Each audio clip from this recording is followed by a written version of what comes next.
ಎಲ್ಲರಿಗೆ ನಮಸ್ಕಾರ. ಭಾರತದ ತೈದನ್ನ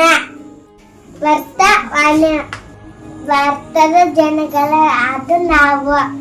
ಭಾರತವನ್ನು ಸಾರ್ವಭೌಮ ಜಾತಿ ಸರ್ವಧರ್ಮ ತಮ ಬೌದ್ಧ ಪ್ರಜಾತಾತ್ಮಕ ಗಣರಾಜ್ಯವಾಗಿ ರಚಿಸಲು ಮತ್ತು ಅದರ ಸಮತ ನಾಗರಿಕ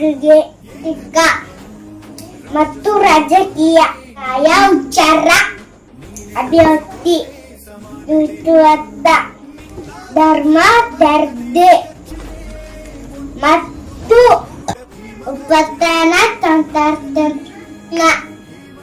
ಸ್ವಾತಂತ್ರ್ಯ ಸ್ಥಾನಮಾನ ಹಾಗೂ ಅಗತ್ಯ ಸಮಾನತೆ ಧರ್ಮೀಯತೆ ಮಾಡಲು ಮತ್ತು ವ್ಯಕ್ತಿ ಗೌರವವನ್ನು ರಾಷ್ಟ್ರದ ಏಕತೆಯನ್ನು ಹಾಗೂ ಘನತೆಯನ್ನು ಸುನಿತಗೊಳಿಸಿ ಅವರಲ್ಲಿ ಭಕ್ತ ಭಾವನೆಯನ್ನು ವೃದ್ಧಿಗೊಳಿಸಲು ಶ್ರದ್ಧಾಪೂರ್ವಕ ಸಂಕಲ್ಪ ಮಾಡಿದವರಾಗಿ ನಮ್ಮ ಸಂವಿಧಾನ ಸಭೆಯಲ್ಲಿ 1990ನೇ ನವೆಂಬರ್ ತಿಂಗಳ 20ನೇ ತಾರೀಕು ಈ ದಿವಸ ಈ ಮೂಲಕ ಈ ಸಂವಿಧಾನವನ್ನು ಅಂಗೀಕರಿಸಿ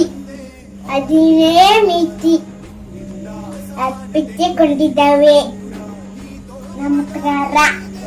ಥ್ಯಾಂಕ್ ಯು.